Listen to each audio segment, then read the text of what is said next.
Hi friends, welcome to our channel. గాలి జనార్దన్ రెడ్డి తనయుడు సినిమాగా వైరల్ వయ్యారి పాటతోనూ అందరి దృష్టిని ఆకర్షించిన చిత్రం జూనియర్. శివరాజ్ కుమార్, ఎస్ఎస్ రాజమౌళి తదితర ప్రముఖులు ఈ సినిమా ప్రచార కార్యక్రమాల్లో పాల్గొన్నారు. పుష్కర కాలం తర్వాత జెనీలియా రీఎంట్రీ ఇచ్చిన సినిమా ఇది. మంచి అంచనాలతో శుక్రవారం ప్రేక్షకుల ముందుకొచ్చిన ఈ చిత్రం ఎలా ఉంది, ఎలాంటి వినోదాన్ని పంచింది అనే విషయం ఈ వీడియోలో తెలుసుకుందాం. ఇక కథ విషయానికి వస్తే, జ్ఞాపకాలే ముఖ్యం అనుకునే కుర్రాడు అభి 60 ఏళ్ళు వచ్చాక మనకంటూ చెప్పుకోవడానికి కొన్ని జ్ఞాపకాలు ఉండాలి కదా అనేది అతని సిద్ధాంతం. కళాశాలలో 4 ఏళ్ల జీవితాన్ని స్నేహితులతో కలిసి సరదాగా గడుపుతూ ఉంటాడు. చిన్నప్పటి నుంచి తాను కోల్పోయిన జీవితాన్ని, జ్ఞాపకాలని పోగు చేసుకుంటుంటాడు. ఆ తర్వాత తాను మనసు పడిన స్ఫూర్తి పనిచేసే కంపెనీలోనే ఉద్యోగం కూడా సంపాదిస్తాడు. కానీ అక్కడ బాస్ అయిన విజయ సౌజన్యకి అభి అంటే అస్సలు పడదు. ఆమెకు తన పేరులో ఉన్న విజయనగరం ఊరంటే కూడా నచ్చదు. అలాంటి ఇష్టం లేని ఊరికి ఇష్టం లేని ఉద్యోగం అయిన అభితో కలిసి వెళ్లాల్సి వస్తుంది. అదెందుకు, అక్కడికి వెళ్ళాక ఏం జరిగింది, ఆ ఊరికి విజయ సౌజన్యకి మధ్య సంబంధం ఏమిటి, ఆమెకి ఆ ఊరికి చెందిన కోదండపానికి మధ్య సంబంధం ఏమిటి తదితర విషయాలు తెలియాలంటే ఈ సినిమా చూడాల్సిందే. తొలి సినిమా అనగానే హీరో డ్యాన్సులు బాగా చేశాడా, ఫైట్లు ఎలా ఉన్నాయి, పాత్రలో ఎంత హుషారుగా కనిపించాడు, హీరోయిజం ఎలా ప్రదర్శించాడు అనే విషయాల్ని ఎక్కువగా ఆరా తీస్తుంటారు.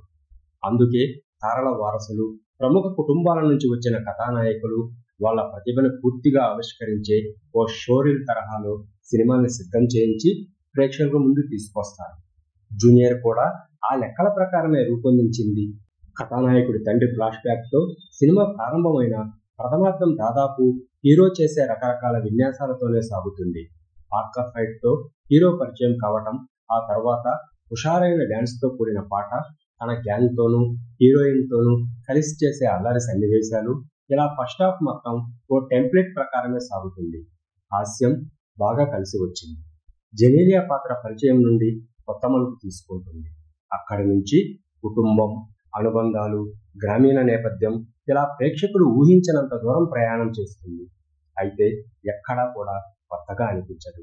తెలిసిన ఈ కథని కొత్తగా చెప్పే ప్రయత్నం చేశాడు, కానీ అందులో అతని ప్రయత్నం కొంచెం లోపించింది.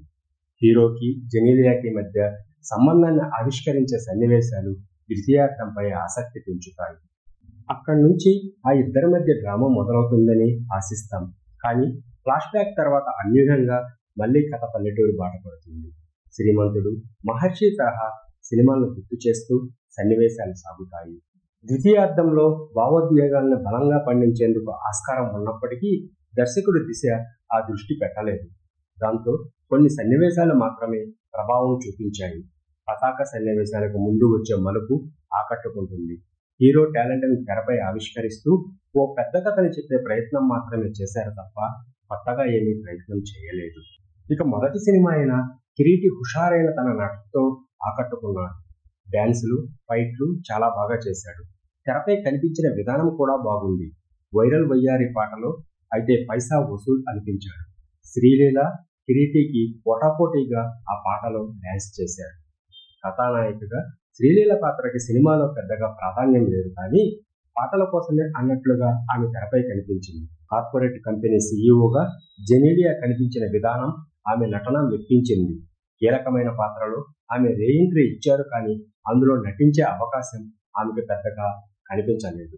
రావు రమేష్, రవిచంద్రన్ కీలక పాత్రలో కనిపించి పరిధి మేరకు నటించాడు. అచ్యుత్ కుమార్ విలన్గా అలరించాడు. వైవహర్ష, సత్య అక్కడక్కడ కొన్ని నవ్వులు పండించారు. సాంకేతికంగా సినిమా ఉన్నతంగా ఉంది. దేవిశ్రీ ప్రసాద్ సంగీతం సినిమాకి హైలైట్ గా చెప్పవచ్చు. సెంథిల్ ఛాయాగ్రహణం మెప్పిస్తుంది. ఎడిటింగ్, కళా విభాగాలు మంచి పనితీరును కనబరిచాయి. పాటల రచయిత కళ్యాణ్ చక్రవర్తి ఈ సినిమాతో మాటల రచయితగా కూడా మెప్పించాడు.